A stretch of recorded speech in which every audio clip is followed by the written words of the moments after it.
우리 좌에 있는 분과 인사하겠습니다. 예수님은 그리스도입니다. 우리 한 번 더 인사드리겠습니다. 인생의 끝을 알고 사는 삶입니다. 오늘 제목을 가지고 인사하겠습니다. 성령 인도로 시작하는 삶입니다. 인생의 끝을 알고 사는 삶은 가장 지혜로운 삶입니다. 지혜를 아시죠? 우리가 보통 지혜라고 할 때는 우리가 아직 겪어보지 않은 일에 대해서 미리 알고 준비하는 게 지혜입니다. 미리 알고 준비하는 게. 근데 우리는 5분 뒤 일도 알 수가 없어요. 만약에 우리가 항상 5분 뒤 일을 한다면 아마 이 세상에서 최고의 부자가 될 거예요. 그거 알고 주식을 투자하든지 코인에 투자하든지 하면 되니까요. 근데 우리 인생의 모든 걸 완벽하게 끝까지 하시는 분은 하나님 한 분밖에 없습니다. 그래서 하나님이 우리와 동행하고 함께하고 하나님이신 말씀을 붙잡고 살아갈 때 우리는 가장 지혜로운 삶이 되고 가장 능력 있는 삶이 됩니다. 왜냐? 하나님은 우리 인생의 시작도 아셨지만 우리 인생의 끝을 알고 오늘을 인도하세요. 그래서 내 생각과 내 기준과 내가 보는 거, 내가 느끼는 거를 가능하면 없어지는 게 좋아요. 하나님이 뭐라고 말씀하시느냐? 하나님의 말씀이 뭐냐? 그것이 가장 지혜로운 삶이고 가장 능력 있는 삶이 됩니다. 왜냐? 하나님 우리를 너무 사랑하시니까 가장 좋은 것 주시거든요. 무엇으로 해요? 말씀으로. 가장 좋은 것을 항상 미리 알려주세요. 그래서 주시는 말씀 속에 하나님의 그 지혜와 능력이 담겨 있습니다. 우리를 너무나 사랑하셔서 엄마가 아기가 태어나면 모든 걸 24시간 돌보시잖아요. 그렇게 우리를 쉬지 않고 돌보신대요. 이게 이사야 62장의 말씀입니다. 쉬지 않고. 그걸 반복해서 얘기하세요. 쉬지 않고 내가 너를 돌보고 있어. 왜냐? 이스라엘 백성들은 완전히 의심하고 불신앙하는 상태였거든요. 우리는 바벨론의 포로로 끌려와서 세상에 바벨론이 망하고 페르시아 제국이 들어왔는데도 우리는 여전히 포로구나. 여전히 포로의 이 신분을, 노예의 신분을 벗어날 수 없구나. 그러니까 이제 포기하고 있는 거죠.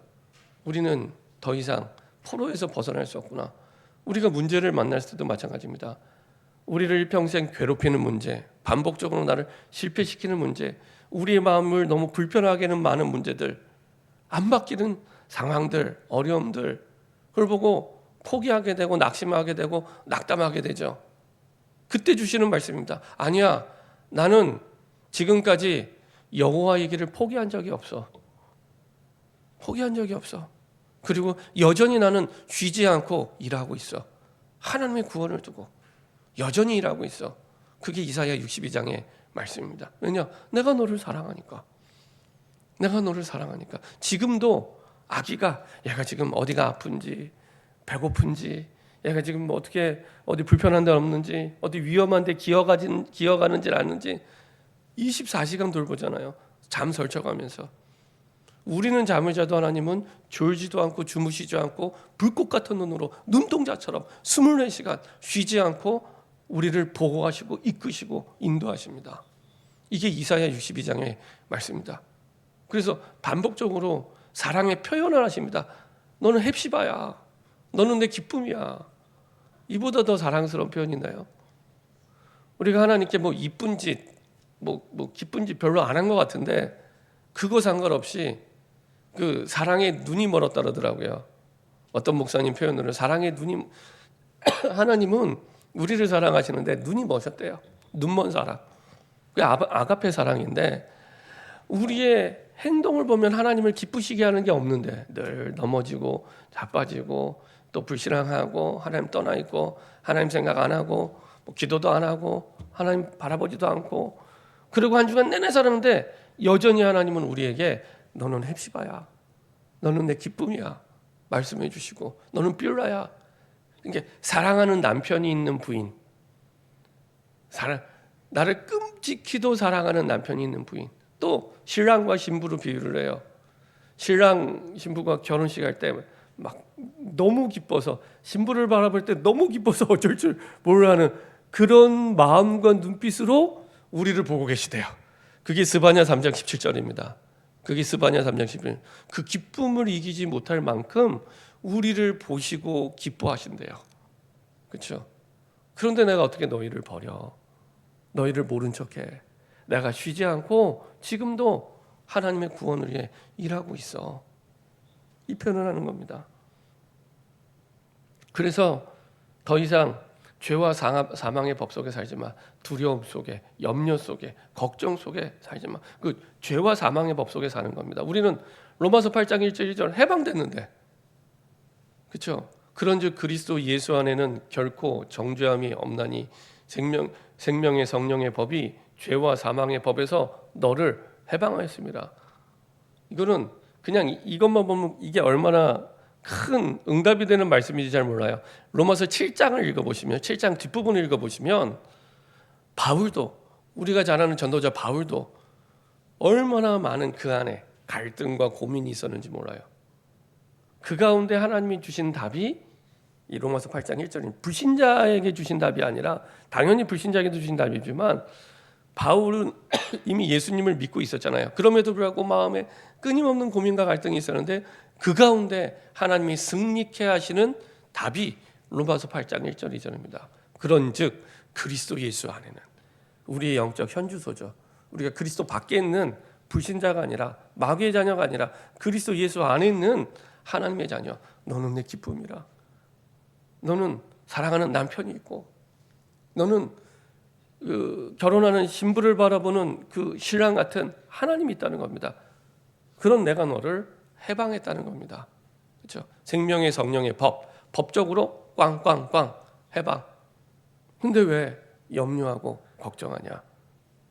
그렇죠? 그래서 두려움 속에 혹은 내 욕심 속에 내가 놓지 못하는 것들 그거 내려놓고 이제는 하나님이 원하시는 그리스도의 보혈의 능력으로 항상 다시 시작할 수 있다는 거죠. 우리는 자꾸 옛날에 돌아가고 그것이 불신앙인 줄 모릅니다. 그래서 자꾸 원인무효야 이렇게 얘기를 하거든요. 내가 이 남자를 만나서 고생하고 이 여자를 만나서 고생하면은요, 내가 그때 결혼하지 말았어야 된다. 자꾸 이렇게 얘기를 하는 분들이 많이 계시더라고요. 그리고 어디 내가 여행을 갔는데 사고가 당했다. 내가 여행을 가지 말았어야 되는데 이렇게 얘기를 해요. 그게 아니라니까요. 하나님의 주권 속에 허락하신 뜻이 있고 계획이 있는데 이거는 다 없어지고 그냥 그 문제만 생각하는 거예요. 문제를 통한 하나님의 말씀을 생각하고 문제를 통한 하나님의 계획을 찾아야 되는데 문제만.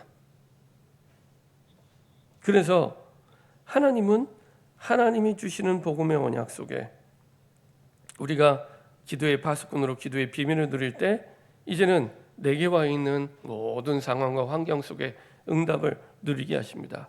그래서 세상에서 찬송을 받게 하시기까지 예루살렘이 돌아오게 하기까지 기도를 멈추지 말고 기도하라고. 그렇죠? 쉬지 않고 응답을 주시겠다고 약속을 해주셨죠.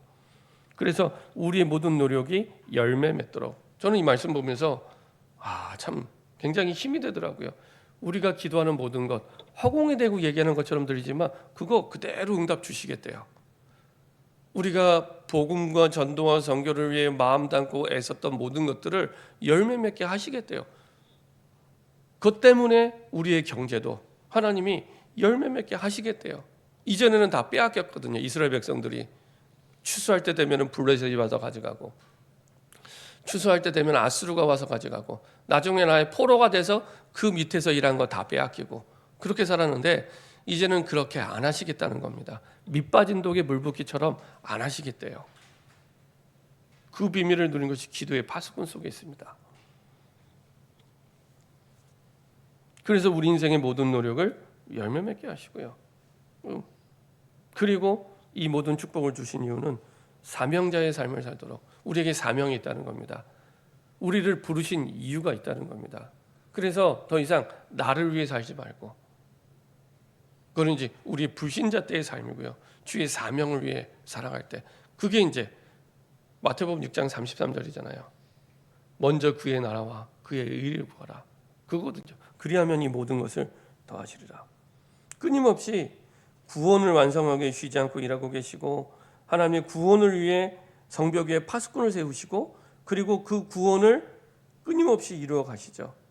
그래서 사실은 이 이사야 62장 10절부터 12절은 이스라엘 민족이 바벨론의 성문을 박차고 열고 예루살렘을 향하는 그 대로, 그 길을 얘기하는 겁니다. 그리고 그 약속대로 결국에 이스라엘 백성들이 고레스 원년 때 돌아오게 되죠. 이런 하나님의 부르심과 사명을 두고 내가 오늘 무엇을 해야 될 것인가, 이 중심을 가지고 말씀을 받으면 하나님이 내게 원하시는 부분들이 보여지고 깨달게 되죠. 특별히 백부장의 믿음을 말씀드렸습니다. 백부장의 믿음, 백부장의 믿음으로 사명자의 삶을 시작하시면 됩니다. 자, 우리 한번 마태복음 8장 8절 한번 보도록 하겠습니다. 예수님이 마태복음에 칭찬한 믿음의 사람이죠.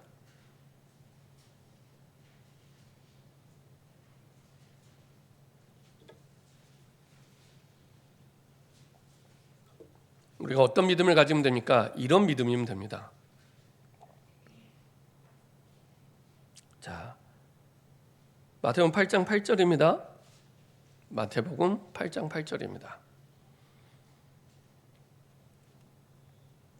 같이 한 목소리를 합독하겠습니다. 백부장이 대답하여 이르되 주여, 내 집에 들어오심을 나는 감당하지 못하겠사오니 다만 말씀으로만 하옵소서. 그러면 내 하인이 낫게 싸움나이다. 예수님께서 가버나움이라는 지역에 들어가서 있을 때 한 백부장은 이방인입니다. 유대인이 아닙니다. 이방인 백부장, 100명의 군대를 거느린, 우리말로 하면은 군대 중대장입니다. 중대장급쯤 됩니다. 1000명을 거느리면 천부장, 우리 연대장급쯤 되죠. 백부장, 중대장 한 명이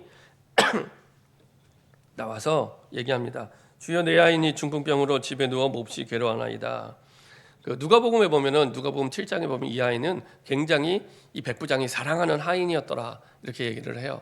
백부장 굉장히 소중하게 생각. 그래서 하인이 병드는데, 하인은 그때 당시에 물건 취급받던 시대입니다. 물건, 뭐 이렇게 사고 파는. 근데 그 하인이 병들었다고 이제 예수님의 소문을 듣고 예수님께 말한 겁니다.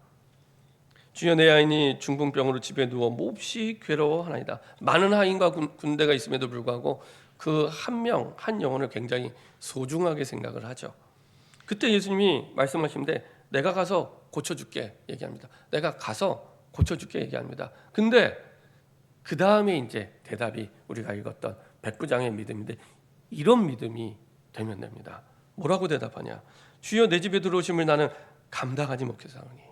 그러니까 예수님이 너무 중요한 분, 예수님의 능력이 어떤 능력이 있는 분인지 알고 있는 거예요. 그래서 오지 않아도 됩니다. 너무 부담스러워하면서 오지 않아도 됩니다. 다만 말씀으로만 하옵소서. 이 믿음이 말씀으로만 하옵소서. 영어 성경에 보면은 just the word 이렇게 표현되어 있습니다. 또 다른 버전에는 the word only 이렇게 표현되어 있습니다. 오직 말씀으로. 아니, 의사가 병자를 고치 가서 환자도 좀 진찰하고 보고 그럴 필요도 없다는 겁니다. 그럴 필요도 없다는 거죠. 오직 그 예수님의 말씀으로만 충분하대요. 오직 그 예수님의 말씀으로만도 충분합니다. 그 말씀으로만으로도 충분히 고칠 수 있습니다. 이 믿음입니다. 이때 예수님이 깜짝 놀랍니다. 그게 10절입니다. 같이 한번 읽어볼까요? 예수께서 들으시고 놀랍게 여겨 따르는 자들에게 이르되 내가 진실로 너희에게 이르노니 이스라엘 중 아무에게서도 이만한 믿음을 보지 못하였노라. 이스라엘 하면 유대인 얘기입니다. 유대인, 택함 받은 이스라엘 민족, 심지어 그리스도 구원자가 온 이스라엘 민족임에도 불구하고 이런 믿음이 없대요. 다른 말로 하면 믿음의 국가대표입니다. 믿음의 국가대표. 그것도 이방인이, 택한 민족도 아닌데. 그래서 그 뒤에 이방인 복음화에 대해서도 얘기를 합니다. 오히려 동서로부터 많은 사람이 이르러 아브라함과 이삭과 야곱과 함께, 보통 아브라함, 이삭, 야곱 하면은 공식적으로 언약의 하나님이라고 생각하시면 됩니다. 그리고 이스라엘 백성, 구원받을 이스라엘 백성, 택한 백성, 천국에 앉으려니와, 그 나라의 본 자손들은 바깥오는데 쫓겨나가 거기서 울면을 가게 되라. 오히려 유대인들 가운데는 이 구원을 받지 못할 사람도 많다는 겁니다. 그러면서 이스라엘 중 아무에게도 이만한 믿음을 본 적이 없다. 이게요, 늘 말씀드리면 한국어 성경은 굉장히 완곡하게 부드럽게 표현해요. 영어 성경에 보면은 so great 이렇게 표현되어 있습니다.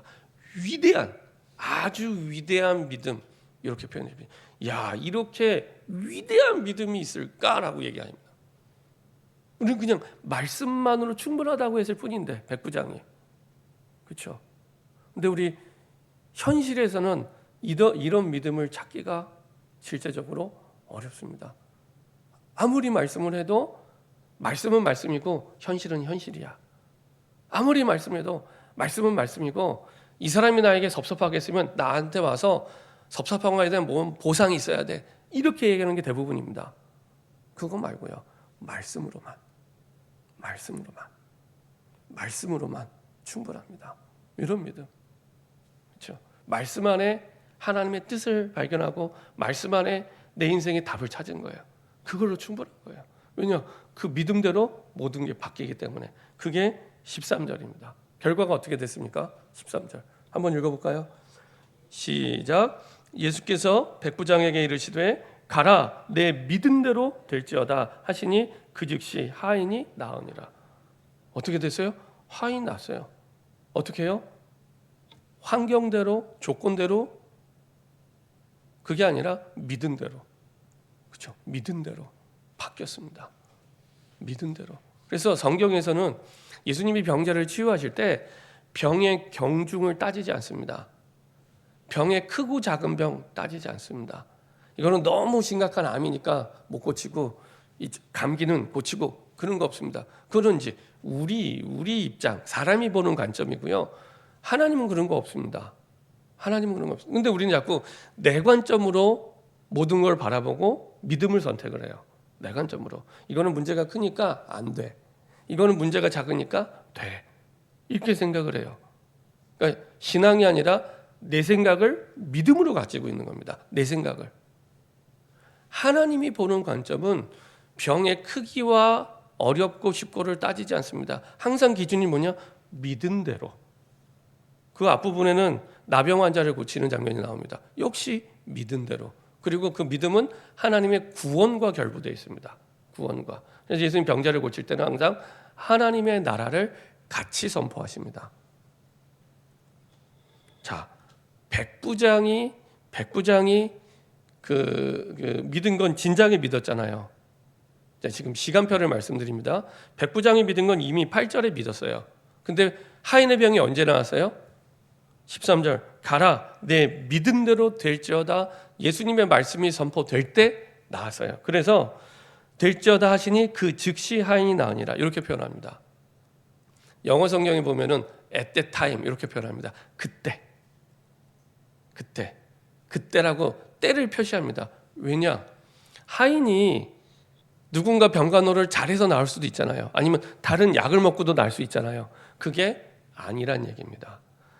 예수님이 나았다는 말씀을 선포할 때 나았다는 겁니다. 그래서 병이 나은 원인이 하나님의 말씀이란 얘기입니다. 그렇죠? 우리는 믿는데 하나님 왜 나에게 응답 안 주세요? 이렇게 할 때 많이 있잖아요. 아니, 나 예수님 믿는데, 나 말씀 믿는데 왜 나에게 응답 안 주세요? 라고 할 때 하나님의 시간표가 있습니다. 시간표. 그 시간표가 어디에 걸려 있어요? 하나님의 말씀이 임할 때입니다. 하나님의 말씀이 임할 때. 그래서 예배가 중요한 거예요. 그래서 지난주에 말씀드렸죠. 기도의 시간이 중요하다고. 기도의 시간, 기도는 하나님의 말씀이 임하는 시간입니다. 말을 많이 하는 게 기도의 시간이 아니고요. 하나님의 말씀이 임하는. 그래야 그때 진짜 기도가 시작이 됩니다. 진짜 기도의 시작은 하나님의 말씀이 임할 때. 그때 바뀌는 겁니다. 그때 변화되는 겁니다. 그때 응답이 오는 겁니다. 하나님의 말씀일 때. 내가 좋아하는 말씀 말고요. 말씀의 흐름 속에 오늘 나에게 주시는 말씀, 오늘 나에게 주시는 말씀, 내 고민 속에, 내 갈등 속에, 내 문제 속에 오늘 나에게 주시는 말씀, 그 말씀이 임할 때 그때 바뀌어지게 됩니다. 그래서 말씀을 듣는 시간이 그 무엇보다 중요한 시간입니다. 그 무엇보다. 이 시간을 어떻게 세상의 것과 바꿀 수 있겠습니까? 이때 하나님의 역사를 보고 하나님의 능력을 보고 하나님의 응답을 보는데요. 이 믿음입니다. 이 믿음. 이게 백부장의 믿음, 믿음의 국가대표. 이 믿음입니다. 저는 우리 모든 성도들이 이 믿음을 가졌으면 좋겠어요. 이 믿음.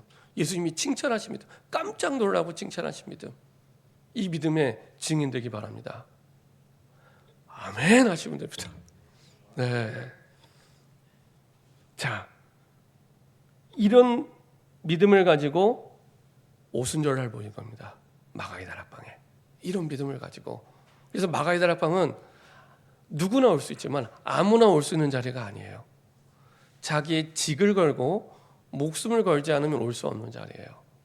그래서 예수님의 승천을 500명이 봤는데 얼마 지나지 않아서 마가다락방에 모일 땐 120명만 모입니다. 120명. 주로 12사도와 70인 제자들. 그렇죠? 이 사람들의 특징, 70인 제자의 특징. 마태복음, 누가복음 10장에 예수님이 그 둘씩 짝지어서 전도 현장에 가서 전도 현장 속에서 하나님의 능력과 하나님의 응답을 체험한 그 사람들입니다. 주로 그 70인의 제자들. 그러니까 거의 숫자가 나오죠. 120명 가운데 12제자와 70명이 거의 그런 사람들. 그런 120명. 나머지 사람들 가운데서도 이때 당시에는 유대교가 국교였기 때문에 예수를 믿는다는 것은 이단을 믿는 겁니다. 그래서 내 집과 가정에서 쫓겨나야 그거를 각오해야 믿을 수 있는 상황입니다. 유대교가 국교이기 때문에. 지금의 이슬람교 생각하시면 됩니다. 이슬람교가 국교인. 우리로 말하면 주민등록 중에 종교 표시가 돼 있어요. 주민등록 중에. 이게 사실은 얼마나 차별입니까? 네, 그 이슬람 국가에서는 주민등록 같은 그 등록 중에 내 개인 등록 중에 종교가 표시되어 있습니다. 낙인을 찍는 거죠. 그러니까 이슬람교를 안 믿으면은 취업하는 거, 일하는 거, 관계 맺는 거 모든 게 어려워지는 겁니다. 그런 사회가 이때 당시에 유대교 사회입니다. 그렇죠? 근데 그 사람들이 마가다락방. 그래서 마가다락방에 들어가서 누가 보면 문을 걸어 잠궈요. 그래서 예수님이 벽 뚫고 들어오시잖아요. 잠겨 있으니까. 예, 잠가 놓고 이제 모임을 갖게 되는 거죠. 자, 특별히 오순절 날 이 성령의 역사가 일어나게 되는데요. 오순절을 잘 아시는 것처럼 구약의 맥추절입니다. 7.7절. 6월절 이후에 7일이 7번. 그래서 첫 보리를 추수한 첫 번째. 그래서 보통 우리가 맥추절을 7월 첫 주에 우리가 맥추절을 지내잖아요. 이게 이제 신약으로 오면서 이제 오순절을 하나님이 약속하고 우리에게 기념이 되게 하셨는데 그 이유는 이때 하나님의 성령이 임하셨기 때문에. 그래서 그것을 기억하고 그 의미를 붙잡고 기도하도록. 그래서 맥추절, 7.7절, 6월절 이후에 50일째 되는 그날 안식 후 첫날이 주일인 것처럼 이때도 주일이죠. 주일. 굳이 지금으로 얘기하면 주의 날. 그날이 오순절이었습니다.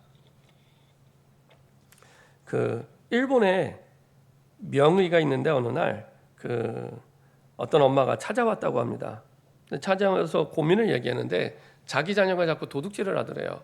그래서 이 도둑질을 고쳐주고 싶은데 어떻게 하면 좋겠습니까? 이 유명한 의사를 찾아왔는데 의사가 약을 하나 지어줬답니다. 어떤 약을 지었느냐? 기침 나는 약. 제가 지금 계속 기침이 나고 있는데 기침 나는 약. 기침을 멈추는 약이 아니라 기침 나는 약을 지어줬대요. 그래서 이 엄마가 얘기했답니다. 아니 왜 기침 나는 약을 지어주냐 했더니 이 기침 나는 약을 지어주면 그 아이가 약을 먹잖아요. 그러면 저처럼 계속 기침을 하잖아요. 그러면 이제 몰래 도둑질을 못하게 되겠죠. 그래서 기침 나는 약을 지어줬다고 합니다. 그 말은 말로 해서 이게 안 들으니까 환경을 바꿔주는 거예요. 말로 해서 안 들으니까. 그런 의미로 6월절을 기념일로 정한 겁니다. 오순절, 6월절, 그 다음에 수장절 기념일로 정해서 자꾸 까먹으니까 그 의미를 까먹고 언약을 잃어버리니까 그래서 기억하라고. 오순절의 의미가 무엇인지 기억하라고. 그 언약을 붙잡으라고. 오순절 어떤 의미입니까? 성령 강림. 성령이 임하시겠다는 거죠. 왜 우리에게 성령이 필요합니까? 요한복음 14장, 15장, 16장 보면은 예수님이 나는 가고 성령을 보내주시겠다고. 근데 그 성령의 특징이 뭐예요? 보혜사 성령. 우리를 모든 환경, 문제, 상황 속에서 끝까지 보호하시고 때를 따라 돕는 은혜를 주시고 모든 걸 가르쳐 주시는 분. 이게 보혜사 성령이에요. 잘 기억하세요. 모든 문제와 상황에서 완벽하게 보호하시고 끝까지 때를 따라 돕는 은혜로 이기게 하시고 은혜를 주셔서 우리는 은혜로 이기는 겁니다. 은혜가 임해야 사람이 바뀌는 겁니다. 은혜로. 그리고 하나님께서는 끝까지 책임지시고 모든 걸 가르쳐 주셔서 인도받게 하시죠. 예수님이 마가다락방에서 모인 사람은 예수님과 함께 12제자였습니다. 근데 여기서 예수님을 포함해서 두 사람이 빠지죠. 가룟 유다가 빠지고 예수님이 빠집니다. 그래서 마띠아라는 제자를 한 명 뽑고 그 다음에 예수님은 가시고 누가 오셨냐? 성령님이 오신 거예요. 그 자리에. 그래서 우리가 성령의 인도를 받아 살도록 예수님이 인생의 주인이라는 것은 우리가 성령의 인도를 받는 겁니다. 성령의 인도. 그래서 예수님은 가셨지만 성령께서 우리와 함께 하심으로 그 예수님의 역할을 쭉 하시는 거예요. 그래서 이 땅에 사는 동안도 하나님의 나라를 경험하고 체험하도록 우리에게 주신 약속입니다. 그래서 그 성령이 임하시기로 약속한 그날이 된 거죠. 자, 이 성령 인도의 시작입니다. 성령 인도는 예수님의 인도를 받는 응답인데 기다림에서 시작이 됩니다. 사도행전 1장 4절에 보면은 이렇게 말씀하십니다. 사도와 함께 모이사 그들에게 분부하여 이르시되 예루살렘을 떠나지 말고 내게서 들은 바 아버지께서 약속하신 것을 기다리라. 아버지께서 약속하신 것을 기다리라. 이렇게 말씀하십니다. 그러니까 예루살렘은 제자들에게 불편한 현장입니다. 불편한 현장임에도 불구하고 그 자리에 기다리는 겁니다. 왜냐? 그 유대인 예루살렘의 사람들은 이 갈릴리 사람들을 무시하는 사람이었거든요. 그래서 나사렛에서 무슨 선한 게 나냐 이렇게 말할 만큼 무시하는, 같은 유대인인데도 이방인만큼 무시하진 않지만 완전히 시골 촌뜨기 취급하는 겁니다. 예루살렘은 대도시예요, 대도시. 이런 오순절이나 유월절 절기가 되면은 그 신학자들의 얘기를 들어보면은 이 도시에만 그때 당시에 50만 명이 모인답니다. 50만 명. 예루살렘 인구가 5만 6만밖에 안 되는데 유월절 오순절을 지키기 위해 흩어져 있던 많은 민족들이 여기에 오는데 50만 명에서 60만 명씩 모인대요. 지금으로 얘기하면 완전 큰 도시, 어마어마한 도시죠. 그러니까 제자들은 여기에 있고 싶지 않아요. 불편한 자리입니다. 떠나고 싶은 자리입니다. 그런데 그 자리에 있으라고. 예루살렘을 떠나지 말고 내게서 들은 바 아버지께서 약속하신 것을 기다리라. 어디에서요? 갈릴리가 아니라 예루살렘에서. 누가복음 24장 49절에도 예수님이 이렇게 말씀하십니다. 볼지어다 내가 내 아버지께서 약속하신 것을 너희에게 보내리니 너희는 위로부터 능력을 입혀질 때까지 이 성에 머물라. 이 성에 머물라. 이렇게 말씀하십니다. 그러니까 예수님이 승천하시면서 여기에 하나님의 성령이 임하실 거기 때문에 여기에 머물러. 그래서 머물러 있게 되죠. 그래서 그 현장, 내가 있는 현장, 뭐 내 직장, 내 가정, 그게 내 지역, 어떤 현장도 좋습니다. 그 현장에 하나님의 뜻을 두고 보내셨기 때문에, 성령을 주시겠다고 보내셨기 때문에 머무는 겁니다. 그리고 거기서 그냥 머무는 게 아니라 아버지의 약속하신 것을 붙잡고 기다리는 기도. 그렇죠? 내 현장에서. 사도행전 13장 1절부터 4절 보면요, 성령의 인도받기 위해 금식하며 기도했대요. 그렇죠? 그 말은 이 길만이 내 인생이 사는 길이라고 붙잡은 겁니다. 너무 중요한 그 어떤 현장이고 상황이기 때문에 금식하며 기도하고 곡기를 끊고 기도한 거잖아요. 내가 먹을 걸 끊고 기도한 거잖아요. 사도행전 16장 6절부터 10절 문이 막혔을 때, 두 번이나 전도에 문이 막혔을 때 오히려 선택은 뭐였냐? 깊은 기도 속으로. 내가 또 계획을 세워서 가는 게 아닙니다. 깊은 기도 속으로. 똑같아요. 사도행전 19장 1절부터 7절 보면은 너희가 믿을 때 성령을 받았느냐? 아예 물어봐요, 바울이. 이게 너무 중요하기 때문에 전도 이전에. 그래서 마가다락방에 임했던 성령의 역사가 그대로 에베소 지역에 임하게 됩니다. 초대교회에 임했던 성령 세례가 임하게 되죠. 그 모든 시작이 하나님의 말씀을 가지고 기다리는 기도에 있었습니다. 기도. 이게 시작입니다. 그래서 말씀을 붙잡아라.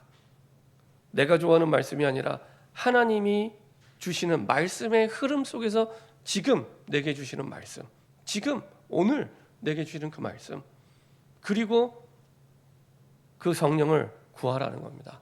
내게 성령을 달라고, 내게 성령을 달라고, 성령의 충만함을 보달라고.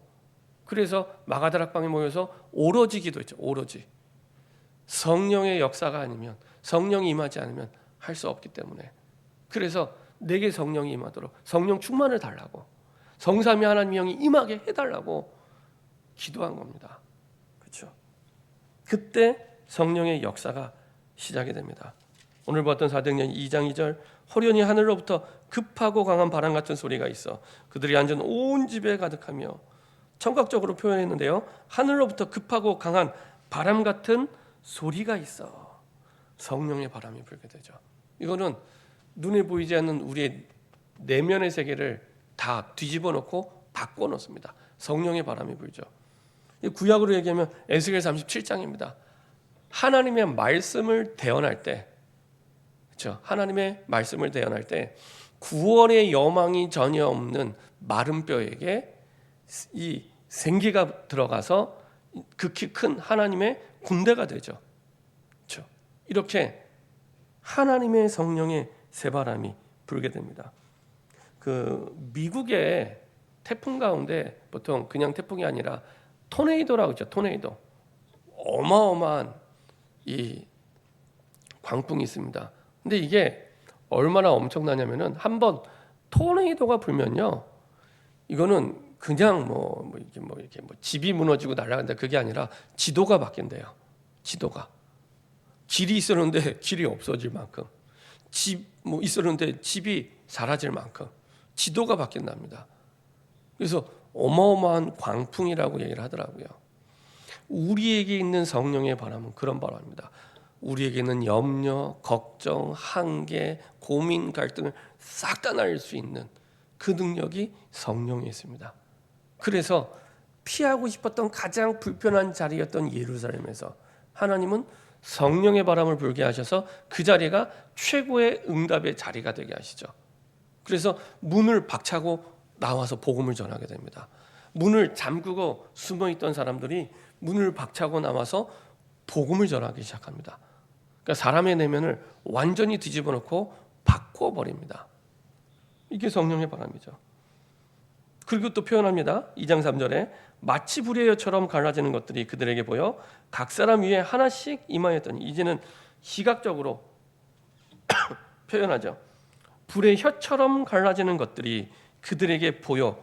그러니까 불의 혀, 어떤 이 불꽃이 120명이 모인 한 사람 한 사람에게 임하는 게 보일 만큼 혀처럼 갈라지는 것들이 그들에게 보여 각 사람 위에 하나씩 임하여 있더니, 이거는 외적으로도 하나님이 역사를 시작하시는 겁니다. 외적으로도 흑암이 무너지게 하시고 우리의 삶에 막혔던 모든 응답의 문들이 열리기 시작하고요, 하나님의 능력이 보일 만큼 역사하기 시작합니다. 그렇죠? 사도행전 13장 5절부터 11절에 보면은 아까 금식하며 기도하며 인도받았는데, 이 성령 충만한 사람들이 가는 곳에 흑암이 무너지고 귀신이 떠나가고, 그리고 하나님의 능력이 나타나게 됩니다. 복음을 방해하던 마술사가 눈이 멀고요, 하나님의 능력이 나타나게 되죠. 사도행전 16장 16절 18절 귀신 들린 여종이 귀신이 떠나가고 예수님을 그리스도로 고백하고 하나님의 자녀가 됩니다. 사도행전 19장 8절부터 20절 우상이 무너지고요. 우상의 도시에 우상이 무너지고, 그리고 우상성했던 모든 책을 다 불태우고 소아시아 지역 전체가 복음화됩니다. 이런 역사가 일어나게 되죠. 그래서 우리가 한계라고 느꼈던 나이, 조건, 환경을 뛰어넘는 역사가 시작이 됩니다. 절대 불가능, 안 돼, 못해, 할 수 없어, 불가능해 라고 했던 것들이 절대 가능으로 바뀌는 현장.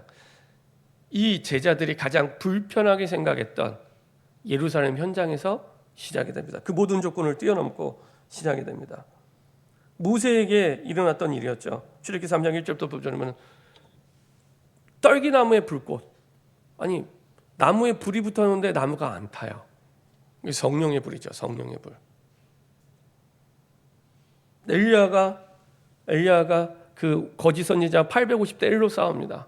그렇죠? 그 물을 3번이나 붓고 했던 그 제단에 하나님의 불이 임하게 되죠. 아예 그 시내까지 다 싹 말라버리게 합니다. 이런 능력이 나타나고요.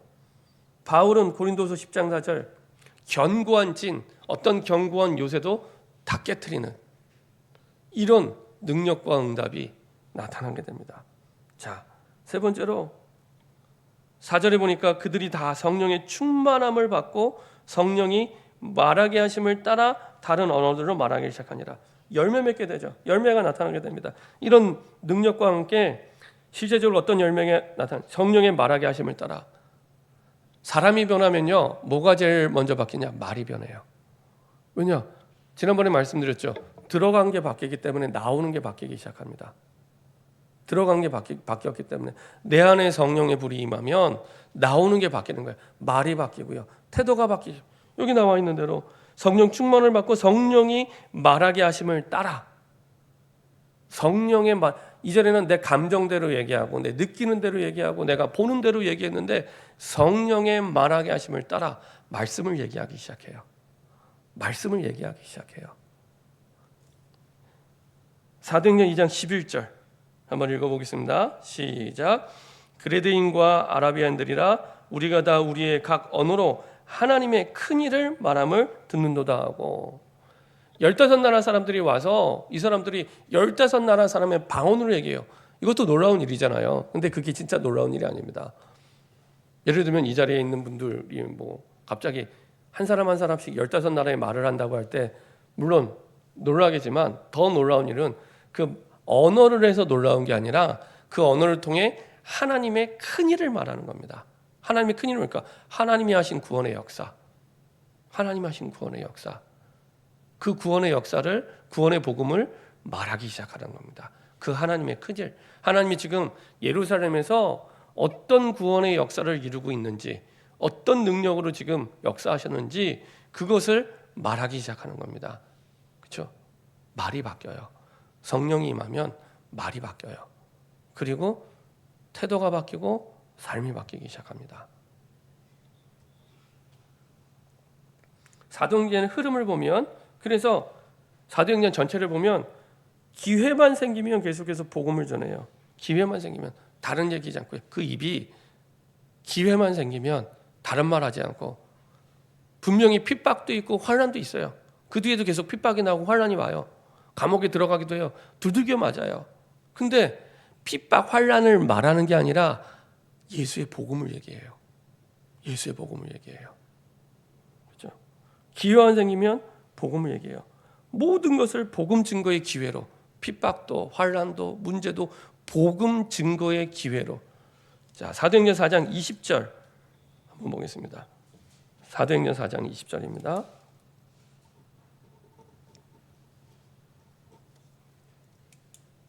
같이 한 목소리로 사도행전 4장 20절입니다.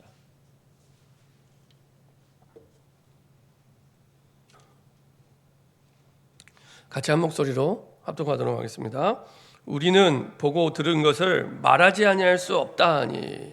이 말은 우리는 예수의 복음을 말하는 게 어려운데 이 사람들은 예수의 복음을 말 안 하는 게 어려워요. 왜요? 봤기 때문에. 봤기 때문에. 봤기 때문에. 들었기 때문에. 보고 들었기 때문에 하나님의 음성을 듣고 말씀을 듣고 말씀대로 이루어진 하나님의 구원의 역사를 봤기 때문에 말하지 않는 게 어려워요. 우리가 보고 들은 것을 말하지 아니할 수 없다. 기회가 생기는 대로 모든 것을 복음 짓고의 기회로 하나님은 바꾸셨습니다. 이게 언제 시작한다고요? 성령이 임할 때. 우리는 할 수 없습니다. 성령이 임할 때. 성령이 임할 때. 결론입니다. 성령의 임재가 있는 삶. 성령의 임재가 있는 삶. 저는 지난주에 우리 강단 말씀 제목이 인생의 끝을 알고 사는 삶이잖아요. 저는 두 분의 인생의 끝을 알고 사는 삶을 봤습니다. 지난주에. 그 첫 번째 분은 지난주에 제가 그 전도 캠프를 하는데 전도 현장에 가는데 전도 현장에 갔다 와서 같이 이렇게 포럼을 하는데 전도 현장에 갔던 분 가운데 83세쯤 되는 여자 장로님이 계셨어요. 제가 아는 목사님의 어머님인데 이분이 이제 그 추운 날씨에 같이 전도 현장에 갔다가 전도하고 돌아왔는데 이분이 이제 포럼을 하시는데 뭐라고 얘기했냐면은 너무 감사하다고요. 뭐가 감사하냐? 내가 나가서 복음을 뭐 특별히 대단한 역사가 일어난 게 아니에요. 내가 복음을 전하기 위해서 전도 현장에 갔다 온 게 너무 감사하대요. 그러면서 뭐라고 얘기하시냐면은 걸을 수 있을 때, 내가 걸을 수 있을 때 복음 전하라고. 걷지 못하는, 내가 걷고 싶어도 걷지 못하는 그때가 온다고. 내가 말할 수 있을 때 복음 전하라고. 내가 말하고 싶어도 말하지 못하는 때가 온다고. 이거를 그분이 얘기하시는 거예요. 83세 된 그 장로님이. 제 마음에 담기더라고요. 우리는 천년만년 내가 몸이 건강해서 마음껏 할 수 있다고 해요. 그래서 하나님의 일을 이야기하면 항상 나중에 내가 형편이 나아지면 내가 좀 뭔가를 하면 이렇게 얘기해요. 내일은 알 수 없잖아요. 내가 지금 걸을 수 있을 때, 내가 지금 말할 수 있을 때 복음을 얘기하는 것이 가장 큰 축복이 됩니다. 이분이 인생의 끝을 알고 사시는 삶이구나. 그리고 또 한 분이 있었습니다. 또 한 분이 어떤 분이냐? 제가 지난주에 광고했지만은 우리 교회 설립 때 큰 도움을 주셨던 임선재 장로님. 그 선행 봉사상 시상식에 갔어요. 갔는데 사실은 이제 가서 참여했는데 뭐 조그만한 룸에 이렇게 딱 임선재 장로님 한 분 시상을 받으시는 거더라고요. 근데 나중에 이제 수상 소감을 나와서 얘기하시는데 이제 울먹울먹 하시면서 이분도 올해 80세세요. 80세. 그 얘기를 하시는 거예요. 지금까지 살아온 모든 것이 하나님의 은혜입니다. 내가 주의 은혜로 지금까지 살아봤다고.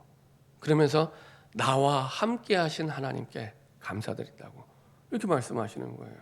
근데 이분은 저는 사실은 우리 교회 설립할 때 큰 도움을 주신 분인데 잘 몰랐어요. 어떤 일을 하셨는지. 보통 그 수상할 때 이분의 양력에 대해서 왜 이분이 이런 상을 받는지 쭉 그 얘기를 하잖아요. 많은 일들을 하셨더라고요. 이분이 저희 교회뿐만 아니라 7교회를 도와주셨어요. 평생 7교회가 서도록. 그다음에 병원도 돕고 지금도 장학재단을 운영하고 계세요. 장학재단에도 벌써 한 36억을 출연해서 장학재단도 하고 있고요. 그리고 여러 가지로 뭐 예를 들면은 그분은 이제 감리교단의 분이니까 그 교단 안에서도 중요한 역할들을 많이 하셨어요. 한 10년 동안 감리교 실업위원회 회장을 하면서 교단의 목회자들을 계속 끊임없이 돕기도 하고요. 어떤 경우 신학대학원의 재단 이사가 돼서 신학대학원을 돕기도 하고요. 이분이 형편이 돼서 도운 게 아닙니다. 거기에 뜻을 두고 시작을 하신 거예요. 이분이 처음 충청도 분이더라고요. 충청도에서 20대 초반에 망치 하나와 성경책을 들고 상경하셨대요. 망치 하나, 성경책. 가방에다가 망치 하나, 성경책 하나 들고 상경하셔서 조그마한 판잣집에 그 성의 선구사라는 간판 하나 걸고 선구사를 우리나라 최초로 시작하신 분이에요. 근데 조그마한 판잣집에 그 간판 하나 걸고 선구사를 시작하신 거예요. 그렇게 해서 지금까지 거의 뭐 50년 가까이에 오셨죠. 50년 가까이. 너무 건강하세요, 이분. 거의 나이는 80이지만 60대 후반, 70대 초반처럼 하루에 2만 보를 걸으신다 그러더라고요. 하루에 2만 보. 지금도 새벽에 이제 집에서 교회까지 걸어서 새벽 예배를 가세요. 매일 걸어서. 그리고 출근도 집은 서울인데 그 아마 신림인가 아마 그런 것 같아요. 근데 오산에 공장이 있습니다. 선구사 공장. 또 가요.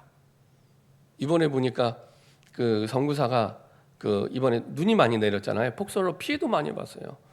보니까 그 공장 이게 지붕이 무너지고 이렇게 되면서 한 18억 정도 손해를 보셨어요. 그럼에도 불구하고 굉장히 평안하게 이렇게 얘기하시더라고요. 오히려 다른 분이 이분은 그런 얘기도 안 했는데 다른 분이 지금 이제 회사가 이렇게 18억 정도 손해가 났는데 이제 이 회사를 위해 같이 좀 기도해 주시면 좋겠다 얘기를 하시더라고요. 하시는데 참 멋있게 인생을 사셨구나 그런 생각이 들더라고요. 그래서 저와 여러분들이 그것이 우리의 능력으로 되어지는 게 아닙니다.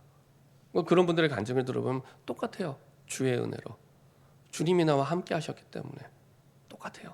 사람은 다른데 그래서 여러분들이 기도가 중요합니다.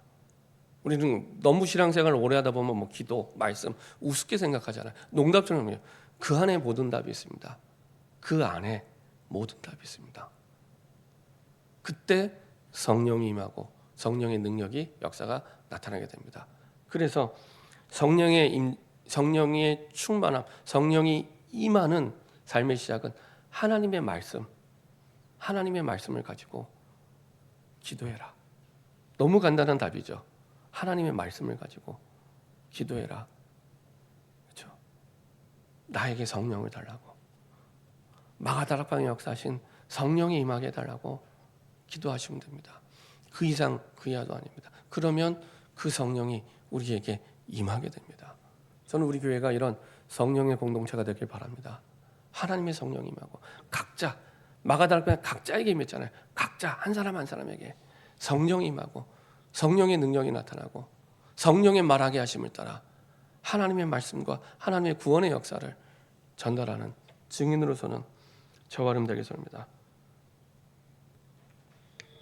이렇게 말씀을 가지고 함께 기도하는 마가다락방의 기도가 우리 현장과 교회에서 시작되기 바랍니다. 저는 우리 금요기도회가 이런 마가다락방의 기도의 자리라고 생각이 됩니다. 한 주간을 마무리하고 우리가 다른 것으로 가는 것이 아니라 금요일 날 다 같이 모여서 이런 마가다락방의 기도 모임이 매주마다 시작될 수 있도록 함께 기도하기를 소원합니다. 기도하겠습니다. 주님 감사드립니다. 우리 합심해서 한번 기도하겠는데요.